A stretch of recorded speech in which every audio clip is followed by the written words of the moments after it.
Au nom du Père et du Fils et du Saint-Esprit, ainsi soit-il. Eh bien, chers frères, nous venons d'entendre cet évangile qui relate cet exorcisme réalisé par notre Seigneur Jésus-Christ, qui chasse un démon muet.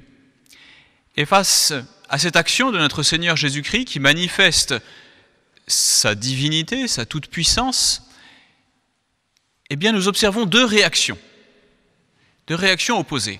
La première, c'est celle des pharisiens. C'est celle qui refusent la preuve apologétique qui leur est donnée de la divinité de Jésus-Christ ou de son action.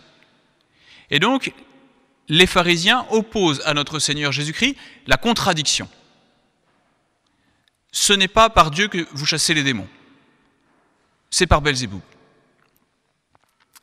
Et puis à la fin de l'évangile, nous avons cette autre réaction. Cette réaction de cette femme-là qui élève la voix au milieu de la foule et qui dit « Heureuses les entrailles qui vous ont porté et heureux le sein qui vous a nourri ». Cette réaction paraît plus belle, paraît plus saine que celle des pharisiens, et pourtant cette pauvre femme se fait elle-même rabrouer par notre Seigneur Jésus-Christ. Pourquoi ? Parce que sa réaction est trop naturelle. Alors notre Seigneur Jésus-Christ lui répond sur un plan surnaturel. Ce qui compte, ce n'est pas la chair ni le sang, ce n'est pas ma mère selon la nature, et Dieu sait que pourtant notre Seigneur Jésus-Christ respecte, admire sa mère selon la nature, mais plus encore, ce qui compte, c'est d'écouter la parole de Dieu et de la mettre en pratique. Donc ce qui compte, c'est la réaction surnaturelle à avoir face à toute chose, et en particulier face à cette délivrance du démon. Alors cela nous pose la question, quel est le rôle, la place du démon, non pas d'un point de vue trop humain, trop naturel, mais du point de vue surnaturel. Quelle est la place du démon dans notre vie morale et dans notre vie spirituelle ? Alors, le premier point à répondre, qui s'impose presque comme une évidence lorsqu'on entend cet évangile, évidence que même les pharisiens ne nient pas, c'est l'existence du démon. Et oui, nous pourrions être tentés de la nier. Et d'ailleurs, c'est l'une des premières ruses du démon lui-même, c'est de faire croire qu'il n'existe pas. Et aujourd'hui, il est très fort pour le faire. Et de cette façon-là, eh bien, que se passe-t-il ? Nous prenons le démon à la légère. Et donc, eh bien, nous nous exposons à son action sur nous. C'est ce qui arrive aujourd'hui, par exemple, dans toute cette culture de la musique rock qui banalise, qui vulgarise, qui même fait de l'évocation, voire de l'invocation du démon, un jeu, comme si ce n'était pas sérieux, comme si on pouvait s'amuser avec cela. Et puis, eh bien, de jeu en jeu, eh bien, finalement, des âmes se font prendre à ce jeu qui devient très sérieux, et quand ils s'en rendent compte, c'est trop tard. Mais sans se laisser aller à ce jeu-là, eh bien, il y a une habitude qui est prise de parler du démon comme si de rien n'était, comme si c'était une blague, une fantaisie. Mais plus subtilement encore, le démon fait croire qu'il n'existe pas en minimisant son action, son importance. Oui, il nous fait concéder son existence tout en, d'autre part, disant « mais on a exagéré sa place, on a exagéré son rôle ». Et c'est ce qui s'est passé même dans l'Église lorsqu'il y a eu la réforme du rituel de l'exorcisme. On a trouvé que les formules de l'exorcisme traditionnel étaient un peu excessives, étaient trop fortes. Alors, eh bien, on a réformé ce rituel et on a désormais un rituel qui est, pour ainsi dire, beaucoup moins efficace, voire inefficace. Et tous les exorcistes, traditionnalistes ou non, sont forcés d'en faire le constat et de s'en plaindre. Autre façon encore pour le démon de ruser, de faire croire à son inexistence ou au moins qu'il n'est pas nocif. C'est ce qui se passe dans tout ce qu'on appelle aujourd'hui l'occultisme, le spiritisme. Oui, cela finalement évoque, mentionne des esprits, mais comme étant neutres, ni bons ni mauvais. Et donc s'ils sont neutres, eh bien il n'y a pas de mal à communiquer avec eux. Et voici que encore, de façon subtile, souvent par jeu, eh bien des âmes vont se laisser prendre à ces ruses du démon. Plus subtil encore, eh bien parfois le démon ou son action va pouvoir se cacher derrière un discours, des interprétations qui se veulent scientifiques. On va parler de magnétisme, on va parler d'énergie, dont on entend parler dans beaucoup de toutes ces médecines dites naturelles ou parallèles. Et derrière ces domaines qui sont très confus finalement, eh bien, va pouvoir venir se glisser l'action du démon. Et il aura réussi à s'immiscer ainsi dans notre vie en faisant croire que ce n'est pas lui qui agit. Non, ce sont des forces naturelles inconnues. Alors nous ne disons pas que dès lors qu'on parle de magnétisme ou d'énergie, il s'agit du démon. Mais nous disons qu'il y a un discernement très délicat à opérer dans ce domaine-là, et non seulement un discernement très délicat, mais une grande prudence à avoir. Dès lors que la certitude n'est pas établie, qu'il ne peut pas y avoir d'action du démon, eh bien, il vaut mieux s'en tenir là. Ne pas risquer de, finalement, donner la main au démon sans le savoir. Donc le démon existe et le démon est agissant. Comment agit-il ? Pour comprendre comment il agit, les différentes façons dont il agit, il faut se rappeler quel est son but. Le but du démon, c'est de perdre nos âmes. Le démon est révolté contre Dieu et il est terriblement jaloux de la possibilité qui est encore laissée à l'homme, même à l'homme déchu, de se sauver et de jouir du bonheur de Dieu. Terriblement jaloux de cela, le démon veut faire tomber le plus d'âmes avec lui, le plus d'âmes possible. Alors, évidemment, la façon principale dont il va se manifester, ce n'est pas la possession. Parce que la possession ne fait pas tomber une âme en enfer. La façon principale dont il va se manifester, c'est la tentation. Et oui, il va venir chercher à faire tomber notre âme. Alors pour cela, il lui faut ruser. Parce que le démon n'est pas tout puissant, il n'a pas tout pouvoir. Et précisément, l'action directe sur nos âmes, Dieu se la réserve. Le démon ne peut agir directement sur notre intelligence et sur notre volonté, et même il ne peut y accéder, il ne peut pas connaître nos pensées secrètes. En revanche, le démon a une grande puissance sur tout ce qui est matériel et sur tout ce qui a un pouvoir, tout ce qui est impliqué dans la matière.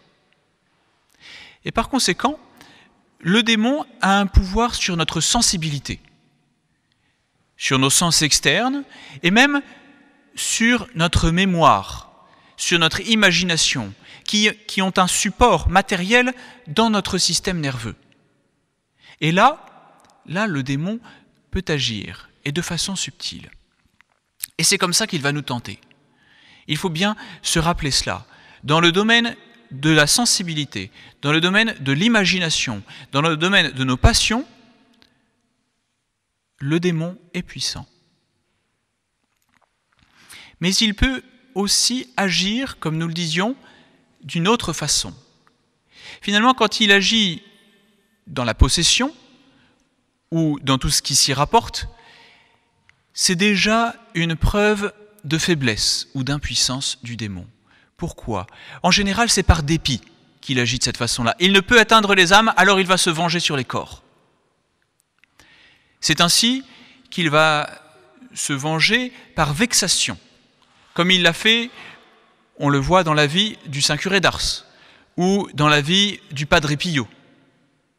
Le démon agit de l'extérieur et il va chercher à inspirer la crainte et le découragement. Il va prendre les corps, il va les violenter, il va les frapper, il va provoquer des incendies. Et de cette façon-là, eh bien, il essaye au moins d'avoir une influence et de faire reconnaître sa puissance, à défaut d'avoir fait tomber une âme. C'est encore ce que fait le démon, de façon plus intérieure, lorsqu'il y a ce qu'on appelle des obsessions, c'est-à-dire des actions particulières, extraordinaires du démon sur l'imagination, qui rend le combat spirituel très difficile. Il va le faire encore par les infestations et les possessions. Et dans ce cas-là, effectivement, le démon ne possède jamais l'âme. En réalité, qu'est-ce qui se passe ? Il s'immisce comme à la frontière de l'âme et du corps. Si bien que l'âme perd un petit peu de son contrôle, de son pouvoir sur son propre corps, et c'est le démon qui prend le contrôle, de façon souvent seulement transitoire. Mais dans les deux cas, aussi bien dans le cas de la tentation que dans le cas de ces actions extraordinaires, qu'il ne faut pas exagérer, du démon, eh bien, il y a cette nouvelle tentation. Non plus de nier l'existence du démon ou de la minimiser, mais cette fois-ci, de lui donner trop d'importance. Et cette tentation, cette ruse du démon n'est pas des moindres. Parce qu'à ce moment-là, finalement, on finit par placer le démon comme au centre, au cœur de notre vie spirituelle et de notre vie morale. C'est lui faire beaucoup trop d'honneur. Parce qu'en réalité, eh bien justement, ce qui doit toujours rester au centre, au cœur de notre vie morale, c'est Dieu lui-même. Comment cela se produit-il dans la tentation, par exemple ? Eh bien, on aura tendance à attribuer toute tentation, ou même, par extension, tout malheur qui nous arrive au démon. Alors que nous apprenons au catéchisme qu'il y a 3 sources de tentation. Notre nature blessée par le péché originel, d'abord. Ensuite, il y a le monde, c'est-à-dire tout ce qui, à l'extérieur de nous, vivent selon la pente de cette nature blessée par le péché originel et qui nous influence. Notre nature blessée, le monde et le démon. Et donc si on insiste trop, si on ne voit plus que le démon, on en oublie que beaucoup de nos tentations en fait sont dues à nous-mêmes, à notre propre nature blessée par le péché, ou alors à l'influence du monde à laquelle nous sommes trop perméables. Et même allons plus loin. Il y aurait encore une exagération, un tort, à mettre sur pied d'égalité ces 3 sources de tentation. En réalité, elles ne sont pas sur le même pied. Il y en a une qui est capitale, qui est principale, et 2 autres qui sont secondaires. La principale, eh bien, elle est en nous. Ce sont nos blessures, les blessures du péché originel, qui d'ailleurs sont amplifiées, élargies par nos propres péchés, et qui viennent par répétition former dans notre propre âme des vices. C'est ça la source principale de la tentation. Et le monde, comme le démon, en réalité, ne font que venir appuyer sur cette fragilité intérieure, sur ces blessures. Par conséquent, si nous concentrons tout notre combat spirituel contre le démon, nous en oublions de lutter contre notre propre nature blessée par le péché originel, contre nos propres vices. Et finalement, il y a cette tentation d'orgueil, de nier notre propre faiblesse. Finalement, on rejette les problèmes qui sont intérieurs à l'extérieur de nous. C'est la faute du monde, c'est la faute du démon. Et nous comprenons bien qu'en réalité, en faisant cela, nous nous fragilisons, parce que le monde et le démon n'ont de pouvoir sur nous qu'à travers ces blessures du péché originel et de nos péchés personnels. Donc la première des choses à faire, c'est de lutter et de guérir nos propres blessures, et donc de mettre Dieu au centre, parce que ce qui vient guérir nos propres blessures, c'est la grâce. Cela, c'est dans l'ordre de la tentation. Eh bien, dans l'ordre de la possession, il peut en être de même aussi. La sagesse de l'Église, dans le rituel du grand exorcisme, demande d'abord d'effectuer un discernement très délicat, pour être sûr qu'il s'agit bien du démon et non pas de problèmes qui sont d'ordre naturel, d'ordre psychologique, voire d'ordre moral. Pourquoi tant d'importance accordée à ce discernement? Vous me direz peut-être, eh bien, essayons l'exorcisme. S'il n'y a pas de démon, qu'avons-nous à y perdre? Mais s'il est là, eh bien au moins, cet obstacle sera enlevé. C'est un mauvais raisonnement. Pourquoi? Parce que agir de cette façon-là risque encore une fois d'amplifier le vrai problème. Le problème qui peut être d'ordre psychologique et d'ordre moral. En effet, il s'agit encore d'un report à l'extérieur de nous-mêmes d'un problème qui en réalité est intérieur. Si nous sommes en dépression, si nous avons d'autres troubles psychologiques plus graves, la bipolarité, la schizophrénie, la paranoïa, eh bien cela peut prendre des apparences de possession. Mais précisément, le déni d'un problème psychologique ne fait que le renforcer. Et même, ce déni est en lui-même un problème moral. C'est finalement une forme d'orgueil, un manque d'humilité à reconnaître que nous sommes malades. Et donc, cette conjugaison d'une difficulté psychologique et d'un problème moral qui vient se greffer dessus, le déni de notre propre fragilité, de notre propre faiblesse, eh bien, sont à soigner et à guérir avant même de considérer une action démoniaque. Parce que si même il y a comme une conjugaison de ces deux éléments, chassez le démon, mais ne traitez pas le problème intérieur, le démon reviendra. Et ce sera pire qu'avant. Et c'est ainsi que nous en venons à la suite de l'enseignement qui est donné par l'Évangile. Notre Seigneur explique. Il prend cette comparaison d'une maison, prenant une maison fortifiée, gardée par un homme bien armé. S'il vient quelqu'un plus fort que lui, alors le gardien se fait dépouiller de ses armes et de tous ses biens.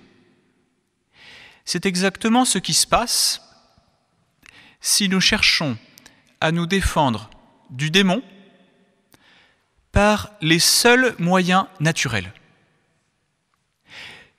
Cette maison fortifiée, c'est l'âme. Nous pouvons chercher à nous prémunir, à nous garder du démon. C'est cet homme en armes. Le problème, c'est que notre nature humaine, par elle-même, elle est bien plus faible que la nature angélique du démon. Par conséquent, si nous comptons sur nos propres forces, que ce soit dans la tentation ou dans les manifestations extraordinaires du démon, eh bien, nous serons vaincus. S'il vient quelqu'un de plus fort que nous, et le démon l'est, alors nous serons dépouillés de tous nos biens. Mais ça, c'est ce qui arrive si notre maison est vide. S'il n'y a pas à l'intérieur quelqu'un de plus fort que nous, que notre propre nature, et de plus fort que le démon lui-même. C'est Dieu. Donc le seul moyen de ne pas nous faire dépouiller par le démon, c'est d'être habité de la vie de la grâce. C'est d'être habité de cette vie divine, et vous le comprenez bien, que Dieu soit donc au centre de notre vie spirituelle et de notre vie morale. Lorsque nous accordons trop d'importance au démon, eh bien, nous sommes comme ce garde de la maison qui, finalement, monte la garde avec beaucoup de vigilance sur les murailles, mais l'intérieur de sa maison est vide. Il n'a plus de quoi le ravitailler. Et vous comprenez bien que, de cette façon-là, sa résistance ne pourra pas être très longue. D'autant que les murailles de cette maison, nous l'avons dit, elles ont des brèches, elles ont des failles. Ces brèches, ces failles, ce sont nos blessures, les blessures en particulier du péché originel et de nos péchés personnels. Donc, le seul moyen d'en triompher, c'est précisément d'être vigilant, mais de ne pas accorder trop d'importance aux démons, d'accorder la primauté, le plus d'importance à Dieu lui-même, à cette vie de la grâce en nous, à cette vie de la vertu surnaturelle, appuyée sur la grâce, à cette vie sacramentelle, à cette vie de prière.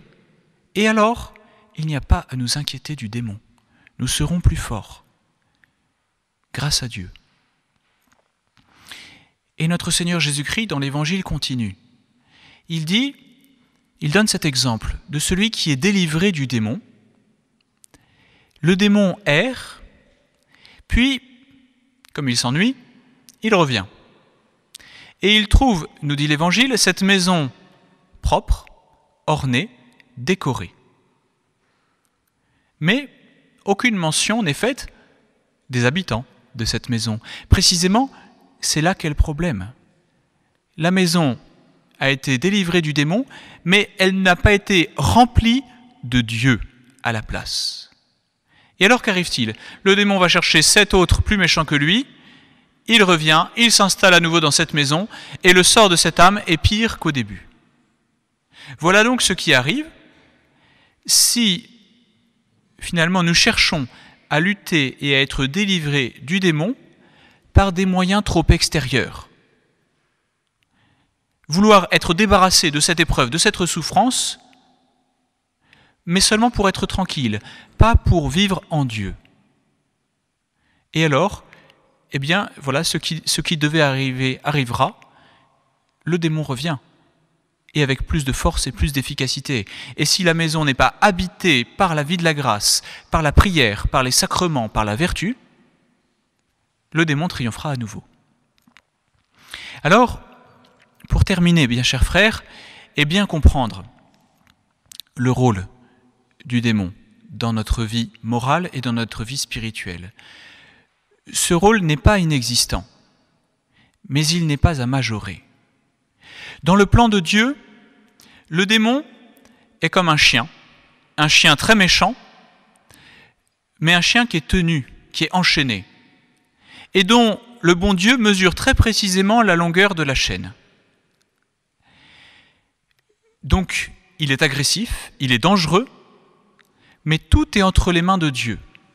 Et dès lors que nous-mêmes nous cherchons à vivre avec Dieu, à comprendre ce plan, et à comprendre que dans ce plan, le démon a un rôle, que le bon Dieu ne permet cela que comme une occasion d'un plus grand bien, alors nous n'avons rien à craindre. En effet, le bon Dieu permet au démon d'agir. Et même, le démon ne peut pas lever le petit doigt sans qu'il soit mu par Dieu. C'est impossible autrement. La seule chose qui n'est pas mue par Dieu, c'est le mal qui advient à ses actions, que Dieu ne cause pas, mais qu'il permet, qu'il laisse faire. Pourquoi ? Pour que ce soit l'occasion d'un plus grand bien. C'est-à-dire que ce soit l'occasion de nous éprouver et, au cœur de cette épreuve, de manifester la puissance de Dieu et de manifester notre grand amour et notre grand attachement au bon Dieu. Et alors là, nous comprenons que tout concourt au bien de ceux qui aiment Dieu. Et que, avec la grâce de Dieu, nous avons toutes les raisons de mépriser le démon, à condition d'être véritablement appuyés sur Dieu et à condition que Dieu soit véritablement au centre de notre vie intérieure. Au nom du Père et du Fils et du Saint-Esprit, ainsi soit-il.